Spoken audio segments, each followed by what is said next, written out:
Assalamualaikum warahmatullahi wabarakatuh dan selamat pagi. Hari ini kita masuk di pembelajaran 3 yang akan kita pelajari, yaitu tentang indera pendengaran. Indera pendengaran, siapa yang tahu indera pendengaran itu apa? Contohnya apa? Jadi indera pendengaran itu adalah telinga kita, di mana telinga kita berfungsi untuk mendengar ataupun menangkap suara. Oke.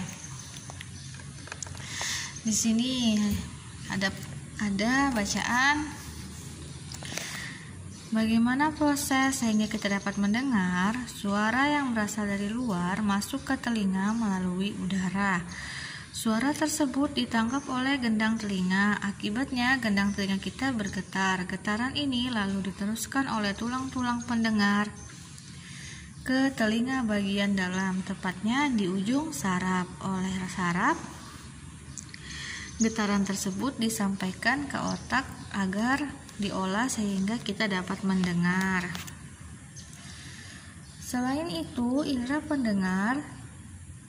Selain sebagai indera pendengar, telinga juga berfungsi sebagai alat keseimbangan tubuh. Bunyi atau suara yang sangat keras dapat memecahkan gendang telinga.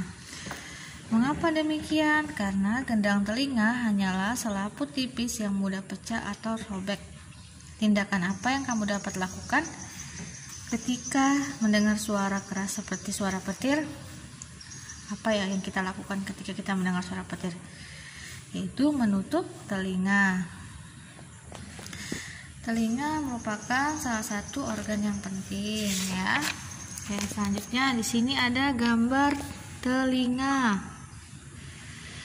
Pada gambar telinga, bagian-bagian telinga ada daun telinga, lubang telinga, gendang telinga, tulang martil, saluran setengah lingkaran, koklea atau rumah siput, tingkap bundar, tingkap jorong, dan saluran Eustachius.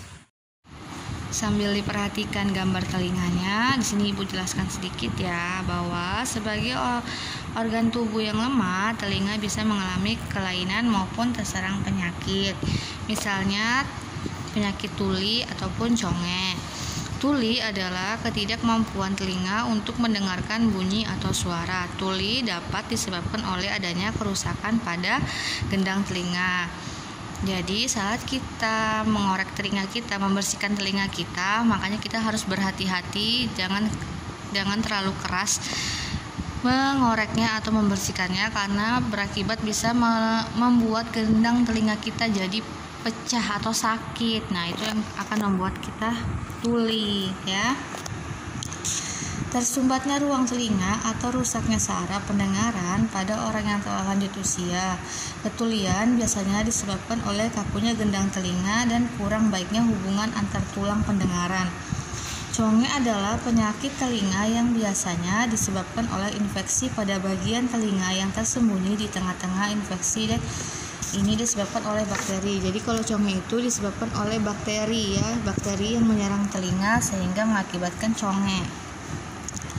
Agar telinga kita selalu sehat, kita harus selalu membersihkan telinga kita dengan teratur dan menggunakan kapas atau benda yang lunak atau yang biasanya kita pakai katembat, kan.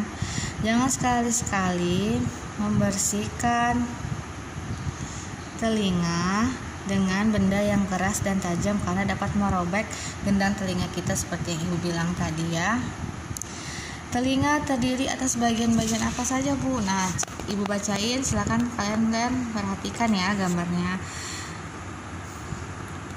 Telinga luar terdiri dari daun telinga, lubang telinga, dan liang pendengaran. Terdiri dari daun telinga, lubang telinga, dan liang pendengaran, makanya. Nah, lalu ada bagian tengah. Bagian tengah terdiri dari gendang telinga, terus tulang pendengaran, martil, dan landasan dan sangguri dan saluran Eustachius. Telinga bagian dalam terdiri dari alat keseimbangan tubuh, 3 saluran setengah lingkaran, tingkap jorong, tingkap bundar, dan rumah siput atau koklea. Adapun fungsi-fungsi indera pendengar kita, daun telinga.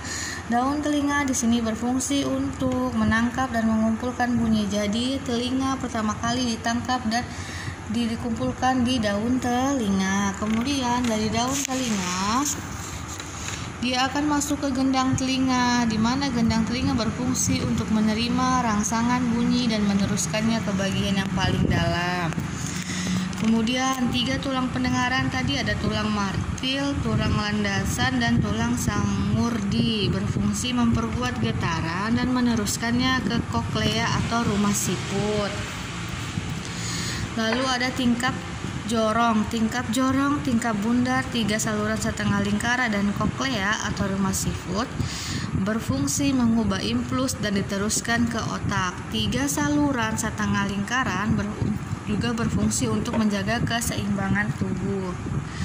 Yang terakhir ada saluran estasius. Saluran estasius adalah saluran yang menghubungkan antara rongga mulut dan telinga bagian luar. Jadi maka dari itu saat kita sakit tenggorokan ataupun saat kita menelan itu sakit, kenapa telinga kita juga ikut sakit saat kita menelan? Karena di sini ada saluran estasius, saluran yang menghubungkan antara telinga dan juga rongga mulut. Oke.